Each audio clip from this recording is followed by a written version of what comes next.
Hello and welcome to the Romance Track here at Continual. I'm your host, Gail Martin and Brice, and tonight we are going to talk about pumpkin spiced romance. What does that mean? Stay tuned and we'll tell you. But before we get into that, let's let our wonderful panelists introduce themselves, starting with Nancy. I'm Nancy Northcott. I write historical fantasy for Falstaff Books. I also write paranormal romance. With Jeannie Adams, I write science fiction, and I write romantic suspense. Very good. Ari.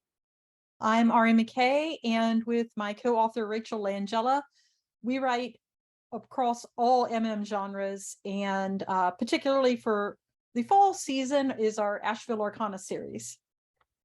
Okay. Alexandra. Hi, I'm Alexandra Christian, and I write primarily paranormal romance, but I do occasionally delve into contemporary romance. And I like small town romances. They're kind of a guilty pleasure of mine. So normally when I write contemporary, I write small town. So okay, plenty of pumpkins. Right, exactly. Right, yeah. Amy. Hi, I'm Amy Ravenel, and I write the Restless Spirits series. It's a spooky, not scary series about a group of ghost hunters, and it has quite a bunch of romance in it. Very good. Siera. Hello all, I am Siera London, and I like to say I write heroines you know, heroes you love, and romance you can feel. I write across several genres, including small town, and then I have, I'm delving into romantic comedies on behalf of Hachette. So I have 3 books coming out with them in 2024. Very good. Kiki. Hi, I'm Kiki Burrelli, and I'm a gay paranormal romance author. I mostly like to write shifter books and found family and things like that. But yeah, that's me, Kiki. Okay. And I'm Gail Martin and Morgan Brice. As Gail, I write epic and urban fantasy. As Morgan, I write urban fantasy, male paranormal romance. And I've got a number of series that, well, you know, all my characters like pumpkin spice stuff. So we'll explore that concept. They like cozy and cuddling and all that good stuff that comes with cool weather. So when we talk about, you know, fall cozy and pumpkin spice is kind of a shorthand for that. There's that wonderful, I think, Danish word that I can't pronounce correctly, but it means cozy and comfort. That's kind of what we're talking about here. What says cozy and comfort to you, Barry? Oh, definitely the crisp, cool days and sweaters and lounging around the house in sweatpants and thick socks. Definitely love that. Fall is my absolute favorite time of year. So, and cuddling up with my husband on the couch, that's always a lot of fun. Very good. Kiki? I really think that the fall cozy vibe is when I come alive because I just sort of die in summer with all the heat. I love mostly in Oregon, you get a lot of rainy days, you get a lot of foggy days. Oh my God, give me a foggy day any day. They're my favorite. And then also just like the cozy clothes, the slippers, the sweaters, the little hats. Getting to drink hot things all day long and getting to wear your slippers without your feet sweating because it's not too hot out. All of that. And the leaves are so beautiful. Everything, all of that. Okay. Alexandra. Sorry, I had muted myself. I'm just glad that I remembered that I muted myself before I started talking. It's been that kind of day. So for me, I'm really a summer girl. I am a beach person. So, you know, the fact that I enjoy autumn is it's kind of a new development as I've gotten older because it's too hot. Once you get to be 40, it's too hot outside. So yeah, I've really started enjoying autumn. The changing of the leaves, the crisp, windy air, and fireplaces. Fireplaces always say cozy fall weather to me. So there's always fireplaces in everything that I Right. And I'm sure that people probably read this and are like, what is this woman's obsession with fireplaces? But it is. Oh, and definitely hot coffee. Mm. Okay. Amy. Hot chocolate and fuzzy slippers. That's my favorite stuff about fall. I also love watching Halloween decorations go up and watching the Macy's Thanksgiving Day Parade, all that stuff. So. Very nice. Siera. So this is an interesting question for me because like Alexandra said, I am a Florida native. Necessarily get the seasons change, and now my husband and I, we split our time between Florida and Virginia. But I think one thing that is universal to regardless of where we are in the world is family. For me, in the fall, it's a time for us to come together with our families, and we tend to plan a lot more events where we come together in the fall. So I started thinking about big meals around fall time. I actually spent a little bit more time planning my menus in the fall, whether it's going to be soups or casseroles or, big country hams baked or large turkeys. And I think a lot about the festivals. We have a lot of festivals in Virginia in the fall. Last week, I was looking up an apple butter festival that's happening in West Virginia that I'm interested in. So a lot of time outside and exploring like crafts and festivals and, delicious baked goods and pastries and everything that folks have harvested throughout the year, and what new flavors they've come up with for us to try for the fall, because we usually add a few things to the table in the fall. So that's what I think about in the fall. Okay. What I love about the fall, and I'm a fall person married to a summer person, so I just sort of wilt in the summer and stick to the air conditioning. And I think he was a cat in his other life because he just wants to be out on, somewhere where it's sunny, where he can soak up all those rays that are killing me. So I love that in the fall, people like me feel like going out and doing something because we haven't melted to the furniture, and the leaves and just the way the light comes through the trees. And yes, all those wonderful festivals and hot soup and stew are really good when it's colder outside, but not too cold.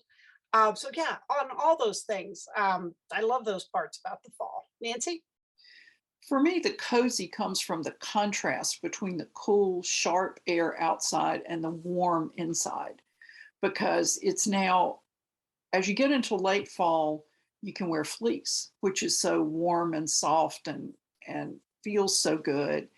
And as others have said, hot tea and soup. I mean, I just feel like an idiot drinking hot tea in July. I mean, who does that? So in the fall, I have an excuse to have hot tea. And the summers here are bad for mosquitoes. And this summer's been particularly bad. And as I've gotten older, because I am not nature woman, I am not Ms. Outdoors. I like the inside just fine. Thank you very much. But I've discovered it's kind of nice to sit outside with my laptop and work with the dog lying nearby. Because if we're already outside, she's not lying behind my chair whining because she wants to go outside and I'm not cooperating. So, that's kind of a nice aspect of fall. But, when you're being dive bombed by a mosquito every 30 seconds, that's just no fun at all. So I've come to appreciate fall as I discovered that I could work outside, and, I like the clothes and the liquid food and beverages. Yes. Well, and something we forgot to mention is that shoulders look even broader in some of those nice knit sweaters. Yeah. So this is an added attraction. So that leads perfectly into the next question: is whether you've written a fall-based romance, or whether you've read some, or whether you just have some things in mind. Are there some tropes or some aspects to stories set in the fall that you think work particularly well in that season? Kiki? Unmute. I have actually written two sort of fall-based books The first one is called Very Scary, and it's a Halloween novella in my Bear Brothers world. And then the second one is called Pumpkin Cream Pie in my Welcome to Morningwood world. And those are both more Halloween sort of related. And I think that actually is a big fall trope for me. Like for me, I go, Halloween is autumn and all this stuff. And then Thanksgiving is kind of just like pre-Christmas. Like it's almost might as well be winter. So really Halloween is where it's at. So a lot of the two fall books that I've written have that holiday in mind. And then just, I do a lot of, most of my books are set in where I live, which is the woods. So there's a lot of like the changing of the trees. And like I talked about the fog, I'm obsessed with fog. So there's a lot of that in there. But yeah, just sort of that nice sort of spooky ambiance that you can't get in summer when there's so much sun everywhere. That darn sun. Alexandra. Well, I actually wrote a book specifically to be a fall book. It's called Falling into Rhythm. And it is a small town romance about these folks putting together a fall festival as a fundraiser for a school. So the festival thing is a big thing for me. And it's kind of a festival, Halloween carnival sort of thing. So yeah, I'm so glad somebody mentioned the festivals, because I never think of those, but festivals are like a huge part of fall, particularly in the South. I mean, I don't know about everywhere else, but particularly in the South, we do love an apple festival down here. So, but yeah, that's that's the first in this series, and they're supposed to be all centered around different seasons. But I'm terrible at writing series, so I haven't written the second one yet. But yeah, it's all set around little things that you do in the fall. It just reeks of coziness. There's lots of fireplaces, there's lots of sweaters, there's lots of men wearing flannel, because I really like men wearing flannel. So yeah. Okay, Amy. I haven't written a fall romance yet, but I'm sure I will at some point. But I do love reading. And what I've been loving is the fact that they always seem to move a little slower, a little cozier. The sexual tension sort of builds up a little bit more. And that's, I think, what the kind of tropes I've been enjoying with fall romances. And the fact that it's colder, so you got to snuggle a little tighter. Very good. Siera. So I have a series called The Men of Endurance that's set in really kind of the rustic mountains of California, and somebody mentioned flannel shirts, so I had to like pop. I don't even know if y'all could see my flannel guy there for Enduring Christmas, but I love that kind of cabin-ish backdrop. And I think fall and winter kind of lends itself to that, like these cabin-like close proximity. You asked about tropes and themes, so I think close proximity works well in the fall, transitioning into winter, because who doesn't want to be trapped with some lumberjack in a cabin in the woods, as Kiki said. I think that just sets up, for a nice slow burn in front of Alexandria's fireplace. So yeah, I do have a series like that. And I actually have a book in the series because it's based on the seasons, and the character's name is Autumn Rain. And so, yeah, I had a lot of fun working with the Men of Endurance and all those kind of small, quirky town like tropes you get to play with when you're writing cozier. I think you definitely can add some characters that I think readers are more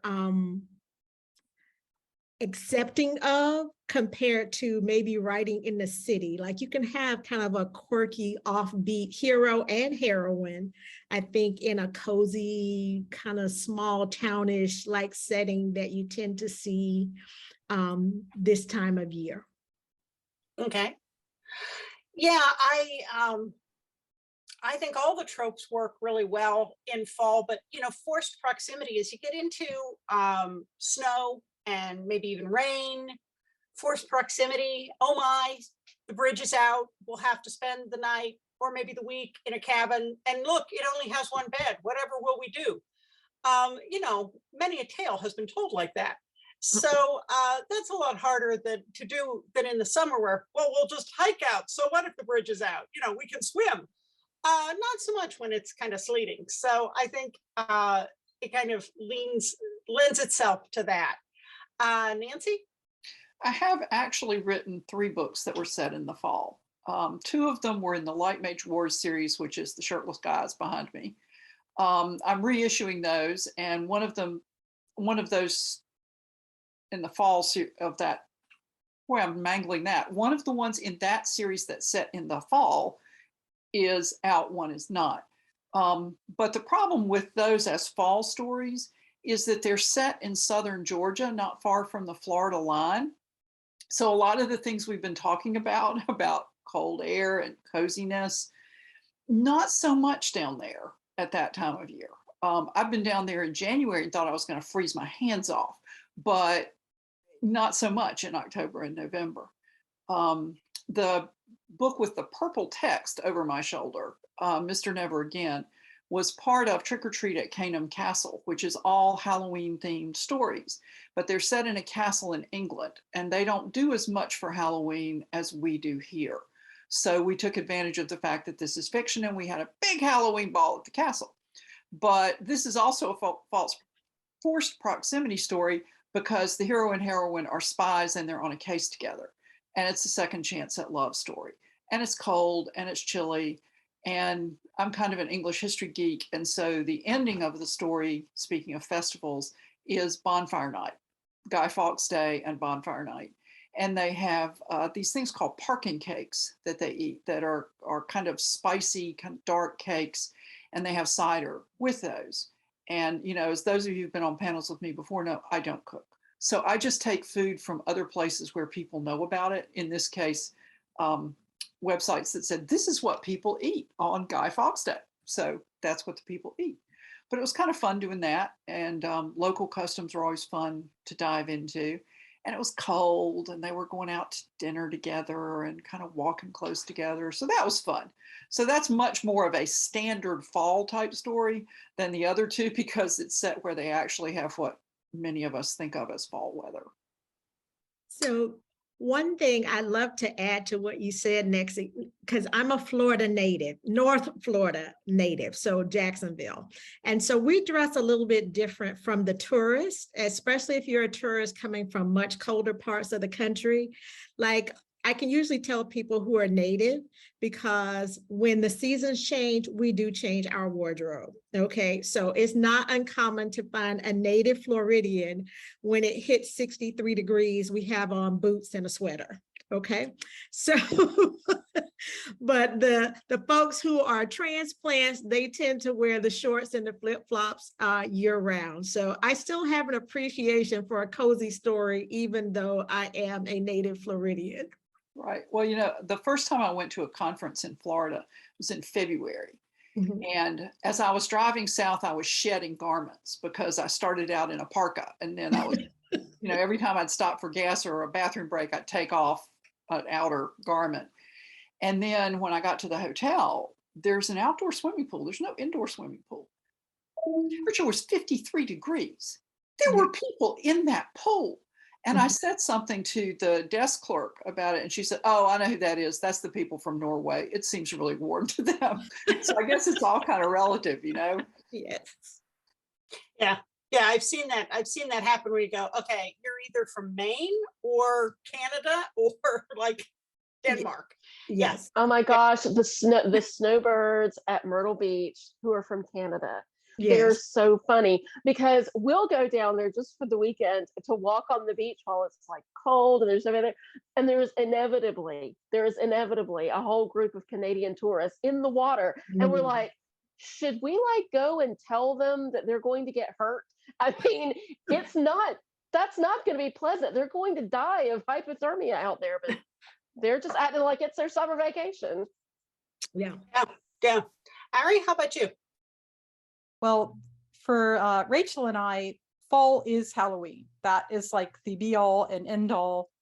And in our, we have many of our books across many genres. A lot of the contemporaries we write are also set in fall because that's our favorite season.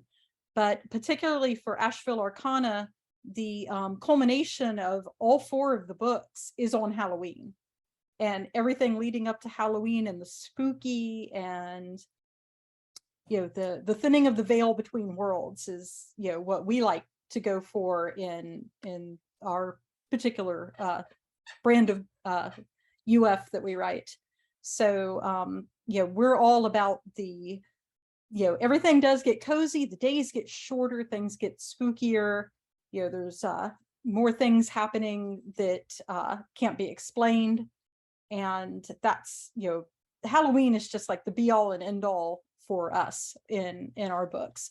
So that's, you know, that's what we like. And this guy over here is actually in flannel. Wow, I can't do opposite way. This guy over here is in his flannel shirt, you know, even though he's got it open. But, you know, a little open chest with flannel over it is awesome. All right. What are some of your favorite tropes, whether you use them in the fall or not? What are some of the tropes you absolutely love? Alexandra? Sorry, I was having a hard time with my mute button there. I am a sucker for a good horror story, even if there's like romance involved. I just love like vampires and werewolves and witches and everything, particularly in a fall story. I'm a Halloween person, so I really like that. Let's see, favorite tropes. I'm a sucker for the cabin too. I like the cabin in the woods theme. You know, possibly hiding from the zombie apocalypse, who knows? But you know, I really like that. I love the quirky coffee shop trope. You know, the obligatory quirky coffee shop that's in every small town romance. Those are particularly fun in fall time romances. All right, Amy? Oh, tropes. Oh my. Some of my favorite romance tropes are second chance romance, fake dating. Love me some fake dating. I do like close proximity too, and the oh no, there's one bed. Those are always pretty fun. And as far as Halloween romances and fall romances, I love witchy romance. Right now, it's having a moment, and I am loving it. Absolutely loving it. So, you know, more witches is what I say. All right, Siera? Ooh, there's so many. I mentioned one of my favorites, close proximity, especially if they're enemies to lovers. There's something about the push-pull of enemies to lovers that I really do like a lot. I also like, I like the boy or the girl next door as well. I think those feel really good. To have someone that's been kind of right there under your nose, so to speak, and then you see that person in a new light for whatever reason, for whatever throws you all together, you know, whether it's the cabin or the bridge is out, or you're in the coffee shop and you two have to work together, or there's some construction project. Those are always fun when they're making or building something together. I like that. I like it when the couples really have to work together to reach their goals. Yeah, those are fun for me. I'm a huge hurt comfort fan, so I tend to beat my boys up and have them rescue each other or need to be rescued, and I really love that, you know, desperation dynamic, I guess, in a love affair. But I also like forced proximity. I've used a lot of friends to lovers, but I've also used maybe not quite enemies, but the I'm really not sure about you, but I guess we have to work together angle, where we're not friends, not enemies, but I'm watching you. I'm not sure I trust you. And then it goes well from there. My Witchbane series starts on Halloween, and it's a very auspicious and then dangerous moment for the characters. And Halloween pops up in a lot of my books, usually in a dangerous way, having to do with spirits and spooks and witches and magic and things that go bump in the night. So yeah, I think Hurt Comfort, Fated Mates, Friends to Lovers, Forced Proximity, those are some of my favorites. Nancy? I would almost call it forced proximity, except a lot of times it's just proximity because they're working together on something, like Sienna was saying. And really, either one of them could go, you know what, I'm done, and walk out in most of the books where I've used that. But I tend to like Friends to Lovers and Second Chance at Love, frequently along with a proximity issue. But I don't have anything that's unique to fall. I just tend to like those pretty much all the time. And I love to read Hurt Comfort. I love to read where one character rescues the other character, because romance really is a genre of healing. It's about getting over your baggage and moving into the future. And so Hurt Comfort, I think, fits that particularly well. Okay, Ari. Oh, I'm a sucker for Fated Mates. I just absolutely cannot resist Fated Mates. It's something we write a lot of, and it's something I read a lot of. And I'm also into a lot of the bodyguard tropes, where we have, the kind of semi-forbidden romance, because it's the bodyguard and he's not supposed to fall for the guy protecting him. The guy he's protecting, and then, of course, the guy who's being protected isn't supposed to fall for his bodyguard either. So that's a good one. And then Enemies to Lovers, and I have written pure enemies to lovers, and it's a challenge, but it when it works out fantastically well. Okay, Kiki. All right. So my favorite tropes, I like the sort of forced premises that a lot of you guys have mentioned. Maybe not so much like we're in a cabin and it's snowing outside, but like arranged relationships or things that are outside of the character's control that force them together and make them, relate with somebody who they maybe never would have even thought of being with. Which is also why I love like opposites attract stories. I really, my jam is like Grumpy Sunshine, where like one of them's just a big old gruff and the other one is just like that chirpy little, adorable thing, which also leads into like sort of like that protective grr alpha character, which is also what I love. And then I love to pair that with sort of the mate or the other side of the relationship. Them maybe starting out the story is not very powerful or not feeling like, they have power in themselves or, agency in themselves, and then ending it like realizing that they're powerful, whether it's like in my most recent series, the Lunar Wolves series, which I don't know. They're witches. Most of them are witches. And so like they go through the book and then they realize their powers and how like actually cool and badass that they are. And then I also love age gap. That's kind of, a lot of my books are age gap. I don't know what it is about it, man. Okay, did I get everybody on this round? Lex, I think I started this round with you, right? Okay, so in homage to the title, Pumpkin Spice, what's your favorite fall-based food? We've mentioned a lot of foods, but what's your favorite, whether or not you've written it into the book? And if you have written into the book, do you ever share any recipes? Amy? Well, first of all, I cannot cook, so I have no recipes whatsoever. My sister. But as far as favorite fall foods, I love pumpkin spice. Put pumpkin spice in anything, and I will probably eat it or drink it. I love my pumpkin spice lattes. I love my pumpkin spice cookies, and I love pumpkin pie. Very good. Alexandra? Well, I will say that there is a very large pumpkin roll waiting for me when I leave here. And I'm just having one of those days where I'm seriously considering just getting a fork and eating the whole thing. I won't do that because it would probably put me in sugar shock. Do it, do But it. You know yeah, you want to. I know. I love, but I love anything that's pumpkin. I'm also a huge fan of roasted marshmallows in the fall. I love a fire pit. If there's a fire pit there, I am there, man. Maybe I just like fire, but I love roasted marshmallows, and I only eat them in the fall because it seems silly to eat them in summertime. I don't know why. A lot of people, they think of going on camping trips in the summertime, and why would you want to go camping in the heat with the mosquitoes? But whatever, you do you.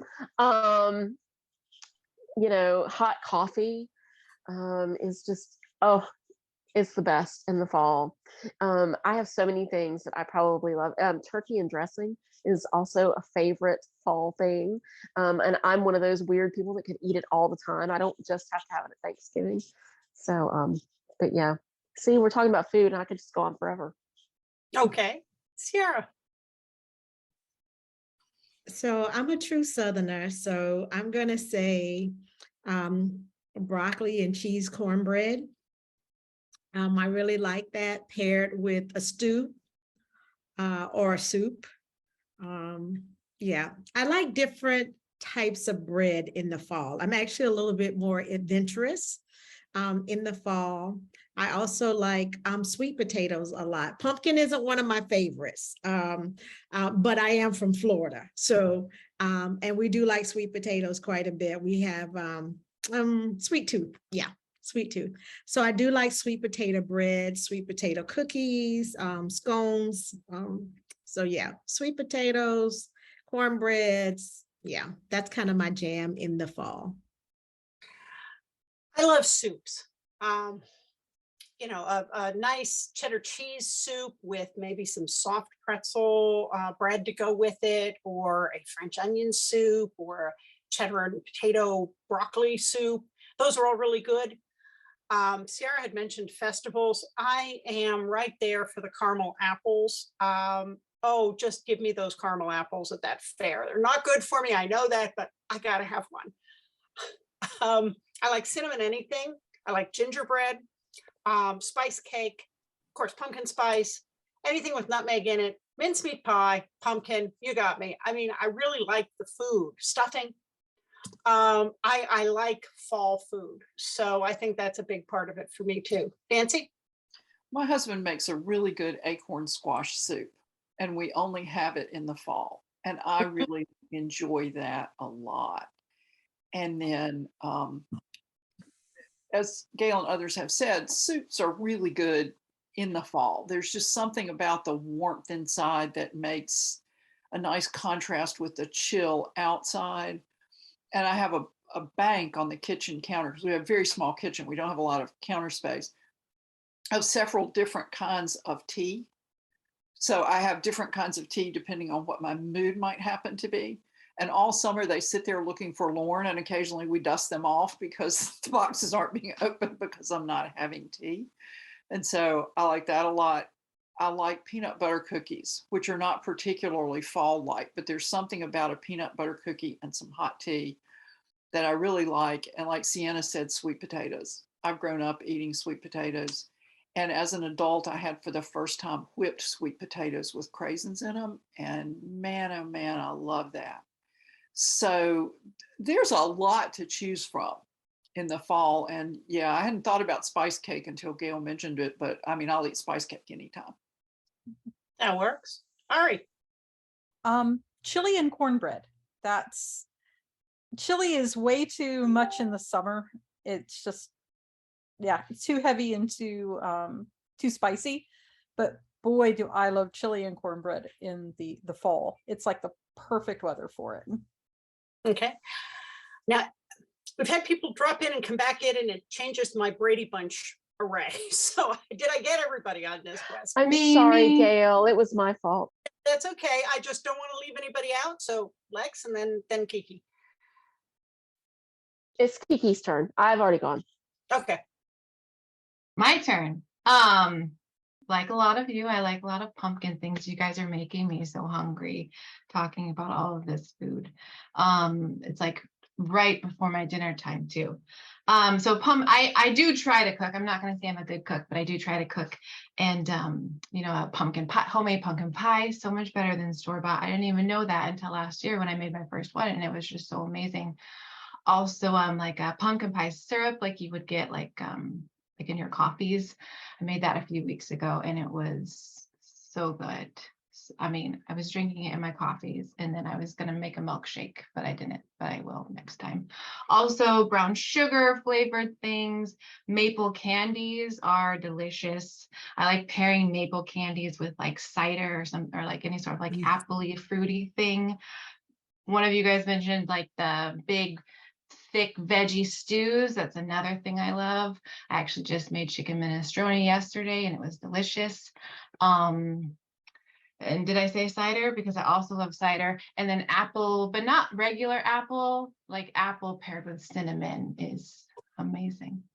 This all sounds, now I'm really hungry. Everybody got their round on that one, right? Because believe it or not, we have blown through our time, and I want to give everybody a chance to talk about what they have that has come out recently or is coming out soon or just came out, and then also where we can find you online. And let's start with Siera this time. So my latest release is in my Lunchtime Chronicles series, and it's titled Peaches and Cream. So it is very sweet and decadent. It is it's a Beauty and the Beast story, but what would happen if Beauty already had a baby? So there's a little bit of scandal in there, some betrayal, but it is a great story. If you love an alpha male hero, this is definitely the story for you. And a woman who comes to her own rescue, which I love stories like that. I like to have the man that's willing to put it all on the line, but I love it when the heroine has the option to save herself and she takes it, that she doesn't wait. So that's very much Peaches and Cream. You can find me online at SierraLondonAuthor.com.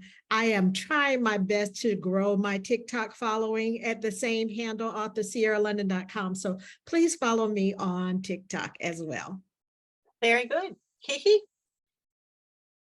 My most recent series is this one behind me called The Lunar Wolves. It's actually the first series in like sort of a bigger universe that will have 2 other series. So it's the best time to start reading it now. Pressure, Intention, and Force are out. I don't think even when this airs, Thrust will be out yet, but it is available on pre-order right now on Amazon. You can find me everywhere, basically. Instagram, I'm basically at Kiki Burrelli in most of the places. My Facebook group is Kiki's Den. It's a lot of fun there. We hang out and we play games.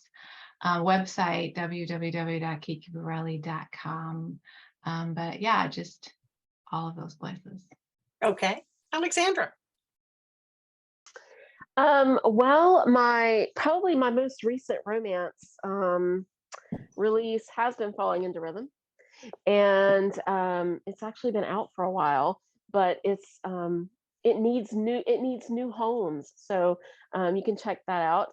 Right now, probably my next release is going to be the 3rd in my Dr. Watson Monster Hunter series, which is not romancy at all. Well, I guess there's kind of a romance in there because Dr. Watson is meets up with his future bride Mary.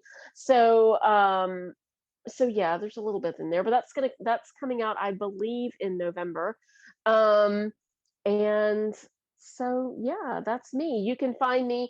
I'm at Lex Christian with 2 X's most places. On TikTok, I'm at Lexi C Writes.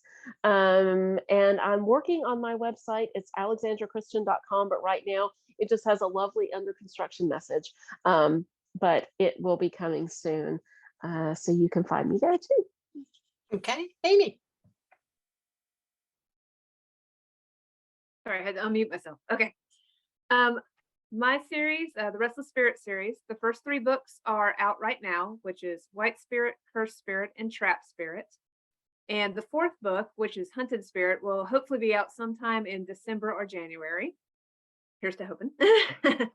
But it's basically ghost hunters fighting ghosts and falling in love. So, and you can find me at amyravenel.com.